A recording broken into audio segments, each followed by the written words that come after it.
Hi guys, welcome to my YouTube channel Nagababu insights. మీరు కనుక ఛానల్కి కొత్తగా వచ్చినట్టయితే వీడియోకి వెళ్ళే ముందు మనం ఛానల్ని ఒకసారి సబ్స్క్రైబ్ చేసుకోండి. అది నాకు చాలా మోటివేషన్ ఇస్తుంది వేరే వీడియోస్ చేయడానికి. ఇప్పుడు మనం ఈ వీడియోకి వస్తే కరెంట్ అఫైర్స్ ఫస్ట్ తారీఖున ఏ కరెంట్ అఫైర్స్ జరిగినాయో చూద్దాం. ఇది అన్ని ఎగ్జామ్స్కి యూజ్ అవుతుంది. మనం ఫస్ట్ కరెంట్ అఫైర్కి వస్తే ఎకనామిక్ కరెంట్ అఫైర్స్కి వస్తే మనం government government of India government of India RBI monetary policy కమిటీలోకి కొత్తగా ముగ్గురిని తీసుకుంది. కొత్తగా 3 పీపుల్స్ని తీసుకుంది. ఆర్బీఐ మొత్తం 3 న్యూ మెంబర్స్ని తీసుకుంది. మనం చూసుకుంటే ఆ 3 న్యూ మెంబర్స్ ఎవరంటే సుగంట భట్టాచార్య, నగేష్ కుమార్ అండ్ రామ్ సింగ్. వీళ్ళు ముగ్గురిని మన కమిటీ పాలసీ తీసుకుంది. యాక్చువల్లీ మన మానిటరీ కమిటీ పాలసీలో మొత్తం 6 మెంబర్స్ ఉంటారు. 6 మెంబర్స్ అంటే మన RBI governor, deputy governor plus ఒక అనదర్ 3 మెంబర్స్, 2 మెంబర్స్ స్టేట్గా సెంట్రల్ గవర్నమెంట్ నుంచి, అంతేకాకుండా 4 మెంబర్స్ ఆర్బీఐ అండ్ ఎకనామికల్స్ నుంచి ఉంటారు. వీళ్ళు మన మానిటరీ పాలసీని మానిటర్ చేస్తూ ఉంటారు. నెక్స్ట్ మానిటరీ పాలసీ మీటింగ్ వచ్చి మనకి అక్టోబర్ 7న కండక్ట్ అవబోతుంది. అంతేకాకుండా మానిటరీ పాలసీలో ఇంట్రెస్ట్ రేట్స్, లేకపోతే రిపో రేటు లేదా ఎస్ఎల్ఆర్ రేటు ఇవన్నిటిని మానిటర్ చేసి మనకి అక్టోబర్ 9న షేర్ చేయటం అయితే జరుగుతుంది. నెక్స్ట్ న్యూస్కి వెళ్తే మన నెక్స్ట్ న్యూస్ వచ్చి air chief marshal AP Singh. Air chief marshal AP Singh మనకి ఇండియన్ ఎయిర్ ఫోర్స్ చీఫ్గా అయితే పొజిషన్ తీసుకున్నారు. ఈయన యొక్క ఏజ్ 59. ఈయన అంతకుముందు వైస్ చీఫ్ ఆఫ్ ఎయిర్ స్టాఫ్కి, ఎయిర్ ఆఫీసర్ కమాండర్కి, అంతేకాకుండా senior air staff officer in eastern air కమాండ్కి అండ్ ఎయిర్ డిఫెన్స్ కమాండర్గా సౌత్ వెస్టర్న్ ఎయిర్ ఫోర్స్ కూడా పనిచేశారు. ఈయన యొక్క పోస్టింగ్ వచ్చి మనకి 3 years ఉంటుంది. ఈయన రికార్డు కూడా ఉంది. ఈయనకి ఏంటంటే 5000 hours ఫ్లయింగ్ ఎక్స్పీరియన్స్ ఉంది. అంటే 5000 hours అంటే ఈయన ఎయిర్లో ఉండి లైక్ ఫ్లైట్ డ్రైవ్ చేస్తూ కానీ లేదా ఫైర్ అటాక్స్లో కానీ ఎయిర్ అటాక్స్లో కానీ వీటిలో 5000 hours పైన ఈయన టైం స్పెండ్ చేశారు. అంటే తన ఎక్స్పీరియన్స్ 5000 hours పైనే ఉంది. ఈయన మనకి ఇప్పుడు ఇండియన్ ఎయిర్ ఫోర్స్ చీఫ్గా పనిచేస్తున్నారు. మంచి న్యూస్ డిఫెన్స్కి సంబంధించి. అంతేకాకుండా మనకి సర్జన్ వైస్ అడ్మిరల్ ఆర్తి సరెన్ పేరు గుర్తుపెట్టుకోండి. ఈమె first women in India top military డాక్టర్లు అవటానికి ఈమె ఫస్ట్ ఉమెన్ మనకి ఆర్తి సరెన్. ఇక్కడ చూసుకున్నట్టయితే ఆర్తి సరెన్ మనకి first women doctor to held the position of doctor general. అంటే డాక్టర్ జనరల్ వెళ్ళటానికి Aarti women first lady commander అనమాట. ఈమె యాక్చువల్లీ మన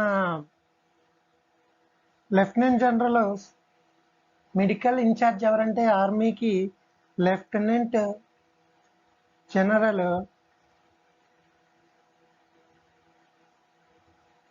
సదా సక్సేనా నాయర్.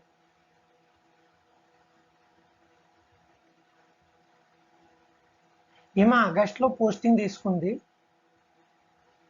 ఈమె వచ్చిన తర్వాత 2 monthsకి మన ఆర్తి సింగ్ గారిని డైరెక్టర్ జనరల్ గారిని మన లైక్ ఆర్మూర్ ఫోర్సెస్ మెడికల్ సర్వీసెస్కి DGFMSకి ఇన్ఛార్జిగా తీసుకున్నారు.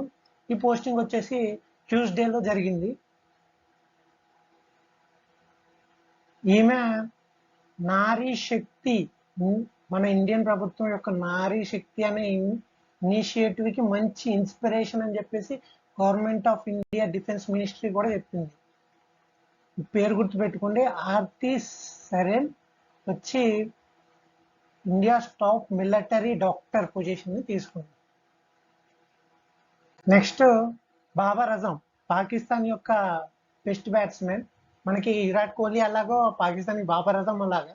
బాబర్ అజము పాకిస్తాన్ కెప్టెన్గా చేశాడు.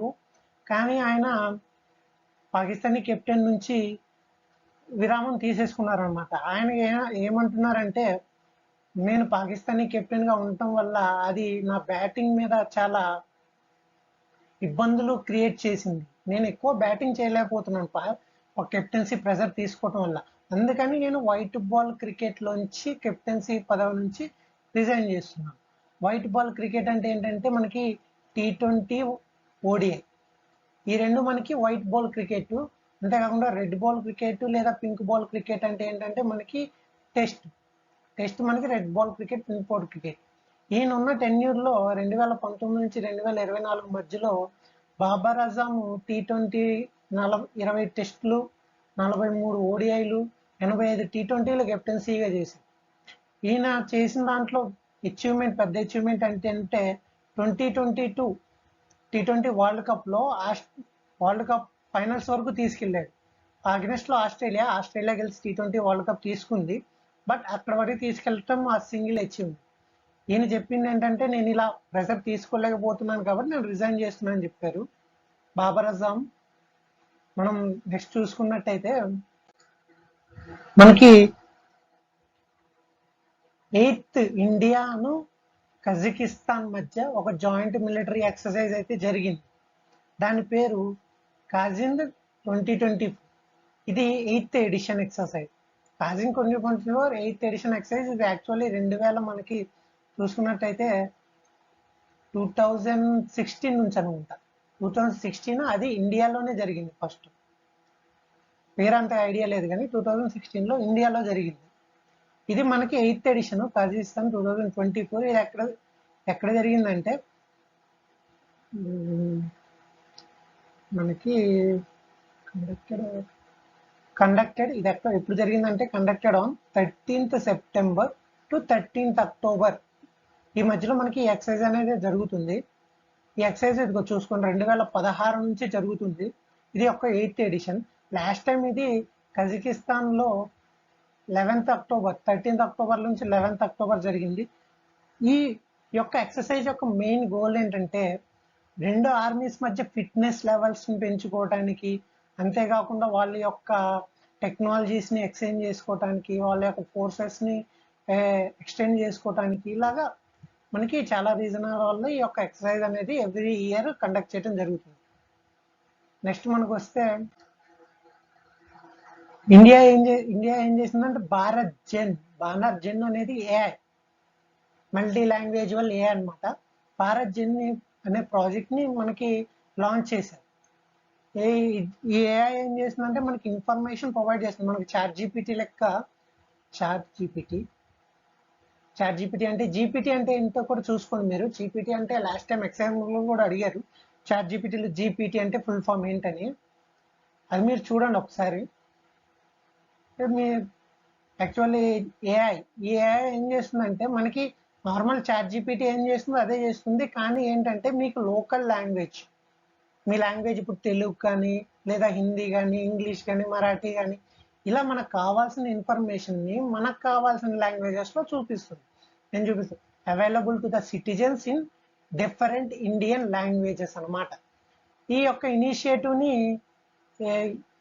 మన ఇన్ఫర్మేషన్ టెక్నాలజీస్ యొక్క డిపార్ట్మెంట్ ఐఐటి బాంబే ద్వారా cyber physical system national mission on integrated cyber physical system ద్వారా లాంచ్ చేయడం జరిగింది.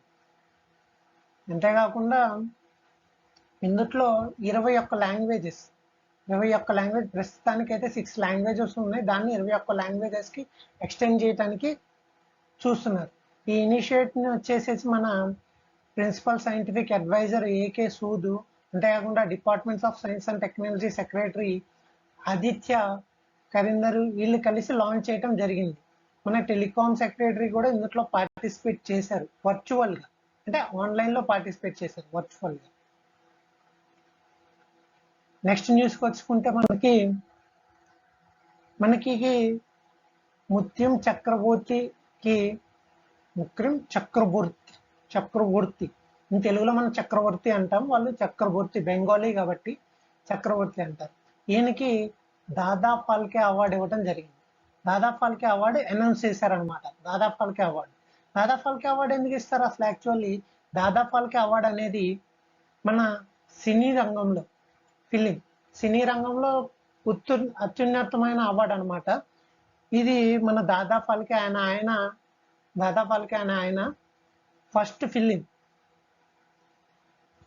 ఫుల్ లెంగ్త్ ఫిలిం అంటే ఫస్ట్ పెద్ద సినిమా ఫుల్ లెంగ్త్ ఫిలిం అంటే 2.5-3 గంటల సినిమాని ఫస్ట్ సినిమాని ఈయన డైరెక్ట్ చేశారనమాట. సో ఈయన పేరు మీద దాదా ఫాల్కే అవార్డు అని చెప్పేసి అందరికీ ఇస్తూ ఉంటారు. యాక్చువల్లీ ఈయనకి దాదా ఫాల్కే అవార్డుతో పాటుగా last time Padma Bhushan award, highest Indian civilian award కూడా గ్రహీత అనమాట. ఈయన హైయెస్ట్ ఇండియన్ సివిల్ అవార్డు కూడా ఇచ్చారు. ఈయనకి ఈ అవార్డు October 8న Ashwini Vishnu union minister entertainment union minister Ashwini Vinsha ఈమె October 8న ఈయనకి 17th national film award ceremony రోజు ఇవ్వబోతున్నారు. మీకు ఇది కూడా ఆర్ఆర్బి క్లర్క్ ఎగ్జామ్ జరగబోతుంది మెయిన్స్. అందుట్లో ఇది ఒక అడిగే అవకాశం ఉంది. ఏంటంటే మనకి 17th నేషనల్ అవార్డ్ సెరమనీ ఎక్కడ జరగబోతుంది అని మనకి క్వశ్చన్ వచ్చే అవకాశం ఉంది. నెక్స్ట్ న్యూస్లోకి వెళ్తే మనం ఇండియా క్యాబినెట్ ఏం చేసిందంటే, క్యాబినెట్ మినిస్టర్ ఏం చేశారంటే Bharat mission cruise Bharat mission అనే మిషన్ లాంచ్ చేశారు. అసలు ఏంటయ్యా క్రూ భారత్ మిషన్ అంటే, క్రూస్ అంటే ఏంటంటే షిప్ అనుకోండి, లైక్ షిప్, బోట్. మనం ట్రావెల్ చేస్తాం కదా, ఒకవేళ షిప్పుల్లో కానీ బోట్ల్లో కానీ ట్రావెల్ చేస్తాం. ఇండియాలో ఎక్కువ చూసుంటారు కానీ ఫారెన్ కంట్రీస్లో ఎక్కువ చూసుంటారు. ఈ షిప్ మిషన్ ద్వారా ఇండియన్ టూరిజం యొక్క లెవెల్ని పెంచుదామని చెప్పేసి ఇండియన్ టూరిజం యొక్క డిపార్ట్మెంట్ మన టూరిజం మినిస్ట్రీ వచ్చేసి క్రూ భారత్ మిషన్ అని చెప్పి లాంచ్ చేశారు. ఈ క్రూ భారత్ మిషన్ యాక్చువల్లీ చెప్పాలంటే ఈ క్రూ భారత్ మిషన్ మనకి త్రీ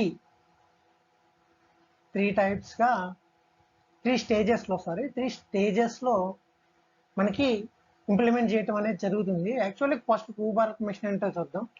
దీన్ని లాంచ్ చేసింది వచ్చి మనకి union tourism minister Sarbananda Sonowal గారు. ఈయన ముంబై పోర్ట్లో ఈ యొక్క మిషన్ లాంచ్ చేశారు, ఈ షిప్ ఎంపైర్స్ ని బిల్డ్ చేసుకోవడానికి. ఈ మిషన్ ఏం చేసిందంటే మనకి టూరిజం ని పెంచాలి, number of people who travel. ఇది చాలా మంది షిప్పుల ద్వారా వెళ్ళే జనాల యొక్క సంఖ్యను పెంచాలని చెప్పేసి ఈ యొక్క మిషన్ అనేది లాంచ్ చేయడం జరిగింది. ఇది 2029 AM వరకు జరుగుతుంది. ఇప్పుడు మనం ఈ 3 స్టేజెస్ గురించి చెప్పుకున్నామంటే చూసుకోండి. ఫస్ట్ స్టేజ్ వచ్చేసి మనకి phase 1 అంటారు. ఈ phase 1 వచ్చి మనకి 2024 నుంచి 2025 వరకు ఉంటుంది. ఈ ఫేజ్ లో ఏం చేస్తారంటే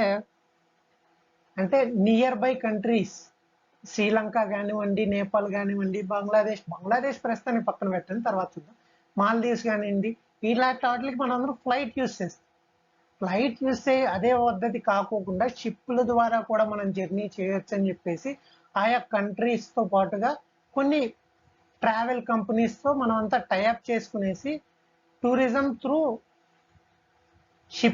షిప్స్ ద్వారా మనం టూరిజం పెంచుకోవడానికి అవకాశం ఉండేలాగా ఈ 24-25 వర్క్ ఫేజ్ అనేది జరుగుతుంది. సెకండ్ స్టేజ్కి వచ్చేసరికి phase 2 అనమాట. ఈ phase 2 వచ్చేసి 2025 నుంచి 2027 వరకు ఉంటుంది. ఈ ఫేజ్ లో ఏం చేస్తారంటే కొత్త షిప్స్ ని కానీ న్యూ క్రూస్ అంటే కొత్త షిప్స్ ని కొనటం, కొత్త షిప్స్ లో మనకి ట్రావెల్ సదుపాయాలు కలిగించడం, లేదా ట్రైన్ లాగా వాటి యొక్క టికెట్స్ యొక్క ప్రైజెస్ తగ్గించడం, లేదా న్యూ డెస్టినేషన్స్. మనం ఇప్పుడు భద్రాచలం నుంచి నాగార్జున సాగర్ నుంచి భద్రాచలం నుంచి శ్రీశైలం వచ్చే సేమ్ స్కీమ్స్ లాంటి కొత్త డెస్టినేషన్స్ కి ఎలా వెళ్ళాలి ఏంటి అని కొత్త షిప్స్ ని ఇవన్నీ చేయటం ఈ phase 2 లో జరుగుతుంది. ఫైనల్ గా phase 3 వస్తే మనకి phase 3 లో ఏం జరుగుతుందంటే వీళ్ళు కొత్త రూట్స్, ఇప్పుడు మనకి ఒక డెస్టినేషన్ లైక్ కోల్కతా నుంచి శ్రీలంకకి డెస్టినేషన్ ఉందనుకోండి, ఈ డెస్టినేషన్లే కాకుండా కోల్కతా నుంచి వైజాగ్ నుంచి చెన్నై నుంచి శ్రీలంక, ఇలాగ మనకి డెస్టినేషన్స్ మార్చుకుంటూ వెళ్ళి మన షిప్పింగ్ యొక్క టూరిజం యొక్క బిజినెస్ని ఎక్స్పెండ్ చేసుకోవాలని చెప్పేసి మిషన్ యొక్క main aim. Actually main mission యొక్క పేరు గుర్తుపెట్టుకుంది, లాంచ్ చేసిన వాళ్ళ పేరు గుర్తుపెట్టుకుంది. మిషన్ పేరు వచ్చేసి కృషి భారత్ మిషన్. అంతేకాకుండా లాంచ్ చేసింది మనకి టూరిజం యూనియన్ మినిస్టర్ సోనోవాల్ గారు. నెక్స్ట్ మిషన్ మనకి స్వచ్ఛ భారత్ స్టార్ట్ అయ్యి 10 సంవత్సరాలు అయిందనమాట. స్వచ్ఛ భారత్ స్టార్ట్ అయ్యి 10 సంవత్సరాలు అయింది. యాక్చువల్లీ గాంధీ గారు పుట్టినరోజున మోదీ గారు వచ్చి లాస్ట్ 2014లో అక్టోబర్ 2న ఈ స్వచ్ఛ భారత్ మిషన్ అనేది లాంచ్ చేశారు. గాంధీజీ గారి విషన్ ముందుకు తీసుకెళ్ళటానికి. ఇది మన అక్టోబర్ 2కి మొత్తానికి 10 సంవత్సరాలు అయితే కంప్లీట్ చేసుకుంది. యాక్చువల్లీ 2019కి స్వచ్ఛ భారత్ గోల్స్ ఏంటంటే మన మలమూత్ర విసర్జనలు అనేవి ఇప్పుడు బయట అంటే అవుట్ సైడ్ నేషన్స్లో ఎక్కడ జరగదు, ఓన్లీ క్లోజ్డ్ ఏరియాస్ టాయిలెట్స్లో జరగాలని చెప్పేసి కొన్ని స్కీములు లాంచ్ చేయటం, ఇంట్లో టాయిలెట్లు కట్టుకోవడానికి కొంచెం ఫండింగ్ ఇవ్వటం, అర్బన్ ఏరియాస్లో రూరల్ ఏరియాస్లో ఫండింగ్స్ ఇవ్వటం, ఇదన్నీ 2019లో జరిగింది. దీనివల్ల మనకి 72% అనేది బయట వెళ్ళి 72% అనేది టాయిలెట్స్ కన్స్ట్రక్షన్ అనేది ఇంక్రీజ్ అయిందనమాట. అంతకుముందు 2014 ముందు కంపేర్ చేసుకుంటే జనాలు చాలా వరకు బయటికి వెళ్ళడం తగ్గించేశారు. ఇంకా రూరల్ ఏరియాస్లో ఇంకా డెవలప్మెంట్ చేయాల్సి ఉంది. సో వీళ్ళు 2024కి ఈ మిషన్ని ఇంకా కంటిన్యూస్ చేస్తూనే ఉంటారు, స్వచ్ఛ భారత్ అభియాన్. ఈ యొక్క ఈవెంట్ యొక్క ఓవర్వ్యూ మీరు ఇక్కడ నేను ఇచ్చాను చూసుకోవచ్చు. స్వచ్ఛ భారత్ అభియాన్ యొక్క ఓవర్వ్యూ ఈసారి ఏముండబోతుందంటే, ఈసారి urban for cities executed by ministry of drinking water. ఈసారి ఏంటంటే మనకి రూరల్ ఏరియాస్లోను అంతేకాకుండా అర్బన్ ఏరియాస్లోను drinking water facility, solid waste station, అంతేకాకుండా వాటర్ ఫెసిలిటీస్ని ప్రొవైడ్ చేయటం next 5 years plan Swachh Bharat Abhiyan. ఈ స్వచ్ఛ భారత్ అభియాన్ మనకు తెలిసిందే, ఇప్పుడు ఎవ్రీ ఇయర్ ప్రధానమంత్రి నరేంద్ర మోదీ గారు ఆర్గనైజ్ చేస్తూ ఉంటారు. ఇదిగో చూసుకున్నట్టయితే అర్బన్ బిల్డింగ్ ఇండివిజువల్ టాయిలెట్స్, ప్రతి ఇంటికి ఒక మరుగుదొడ్డి, అంతేకాకుండా కమ్యూనిటీ టాయిలెట్స్, పబ్లిక్ టాయిలెట్స్ని నెంబర్ని పెంచుదామని, అది ఫ్రీ టాయిలెట్స్ ప్రొవైడ్ చేద్దామని, అంతేకాకుండా సాలిడ్ వేస్ట్ మేనేజ్మెంట్ సిస్టమ్ను కూడా డెవలప్ చేద్దామని చెప్పేసి వీళ్ళు మనకి జరిగింది. యాక్చువల్లీ చెప్పాలంటే చెప్తాను. యాక్చువల్లీ దీనికి అంటూ మనకు ఒక బడ్జెట్ కూడా ఇవ్వటం జరిగింది. బడ్జెట్లో వచ్చేసి మనకి చూసుకున్నట్టయితే బడ్జెట్లో వచ్చి మనకి 9,636 కోట్లు బడ్జెట్ అలొకేషన్ ఈ స్వచ్ఛ భారత్ అభియాన్లో ఇవ్వటం జరిగింది. ఈ స్వచ్ఛ భారత్ అభియాన్లో 6,830 కోట్లు రౌండ్ ఫిగర్. ఇది మనకి వాటర్ మేనేజ్మెంట్ కోసం, అంటే క్లీనింగ్ ప్లాంట్లు పెట్టడం కానీ, వాటర్ సప్లై ఇవ్వటం కానీ, రూరల్ కానీ అర్బన్కి కానీ మంచినీటి సదుపాయం జరిగించడం కానీ, ఇవి చేయటానికి 9,600 6,800 కోట్లు కేటాయించడం జరిగింది. అంతేకాకుండా మనకి 1,332 కోట్లు, సేమ్ ఇదే 9,200 కోట్ల నుంచి 1,332 కోట్లు మనకి బయోగ్యాస్ అంటే గోబర్ గ్యాస్ స్టేషన్స్, మనం పెండ నుంచి గ్యాస్ ఉత్పత్తి చేసి వాడుకుంటారు. రూరల్ ఏరియాస్లో చూస్తే మనకి గ్రామీణ యాకర్స్ బ్యాంక్ కింద ఉన్న ఏరియాస్లో చూసుకుంటే చాలా రెగ్యులర్గా కనిపిస్తుంది. వాళ్ళు ఏం చేశారంటే గ్యాస్ని ప్రొవైడ్ చేయడానికి, గోబర్ గ్యాస్ని ప్రొవైడ్ చేయడానికి, బయోగ్యాస్ని ప్రొవైడ్ చేయడానికి ఈ యొక్క ఫండింగ్ని యూజ్ చేసి మనకి ప్రోత్సహిస్తారనమాట. గోబర్ గ్యాస్ స్టేషన్స్ పెట్టడానికి కానీ, లేదా మెయిన్ గోబర్ గ్యాస్ స్టేషన్స్ పెట్టించుకోవడానికి కానీ. నెక్స్ట్ వచ్చేసి మనకి అర్బన్ ఇన్ఫ్రాస్ట్రక్చర్ డెవలప్మెంట్ చేయడానికి కూడా మనకి 1,550 CR అని చెప్పేసి మనకి కోట్లు ఇవ్వడం జరిగింది స్వచ్ఛ భారత్ అభ్యాస్ స్కీమ్లో. ఇది మెయిన్ న్యూస్ అవుతుంది. నాకు తెలిసి అక్కడ RRB క్లర్క్లో అడిగే అవకాశం ఉంది. నెక్స్ట్ వెళ్తే మనకి AK సక్సేనా గారు. ఏకే సక్సేనా గారు. ఈయన అంతకుముందు చైర్మన్ అండ్ మేనేజింగ్ డైరెక్టర్ ఎంఓఐఎల్కి. ఈ ఎంఓఐఎల్ ఏంటంటే full form magnesium ore India limited.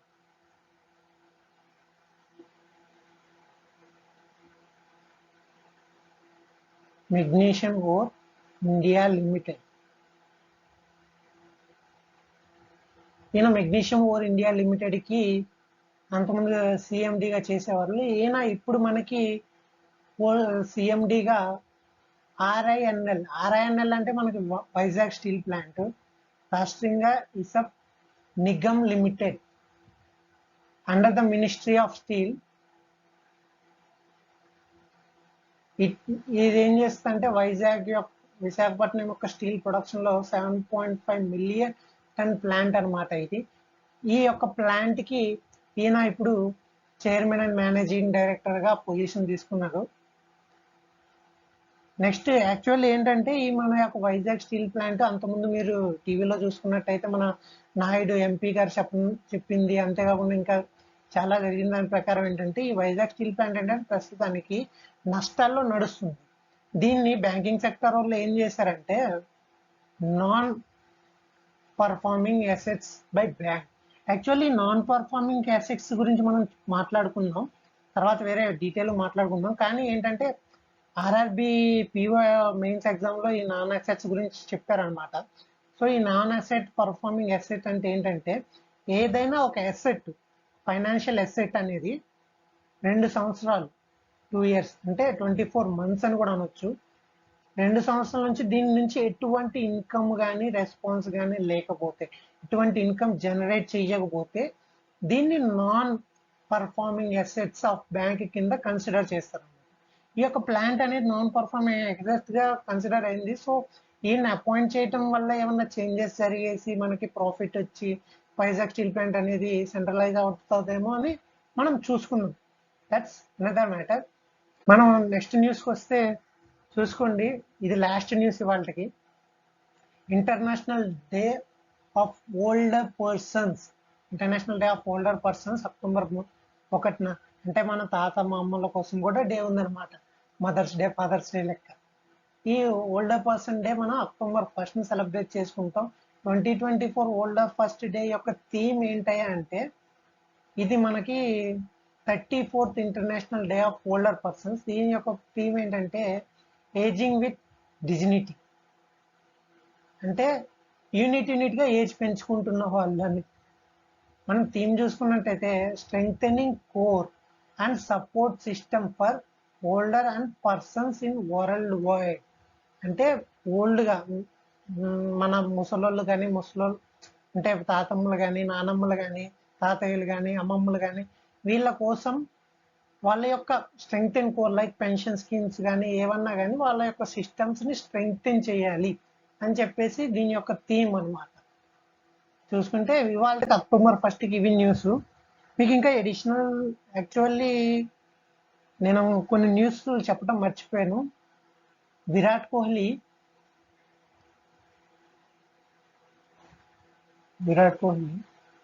మీకు తెలుసు, విరాట్ కోహ్లీ వచ్చేసి మనకి బంగ్లాదేశ్లో జరిగిన సెకండ్ టెస్ట్లో 27,000 ఇంటర్నేషనల్ రన్స్ క్రాస్ చేయటం అయితే జరిగింది. ఇది ఫాస్టెస్ట్ రన్ గెట్టరు. అంతకుముందు ఈ రికార్డు సచిన్ టెండూల్కర్ మీద ఉండేది. మీకు తెలుసు సచిన్ టెండూల్కర్. ఈ 2700 ఇంటర్నేషనల్ రన్స్ క్రాస్ చేసిన ఫాస్టెస్ట్గా తొందరగా క్రాస్ చేసింది విరాట్ కోహ్లీ. ఇది స్పోర్ట్స్ న్యూస్. యాక్చువల్లీ ఇంకా చెప్పాలంటే డేస్ గురించి మాట్లాడుకోవాలంటే మనకి కాఫీ డే కానీ వెజిటేరియన్ డే కానీ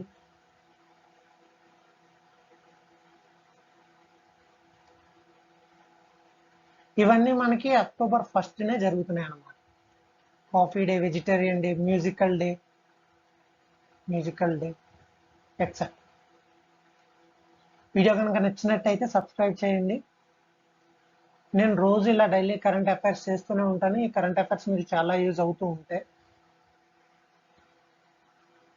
నేను ఇంకా ఏమన్నా మీకేమన్నా సజెషన్స్ కానీ ఇంకేమన్నా వీడియోస్ కంటెంట్ కానీ ఏదైనా డౌట్స్ కానీ ఉంటే నాకు మెసేజ్ లేదా కామెంట్ చేయండి. నేను ఆ డౌట్స్ సంబంధించి సపరేట్గా వీడియో చేసి ఎక్స్ప్లెనేషన్తో మీకు వీడియో ఇవ్వడం అయితే జరుగుతుంది.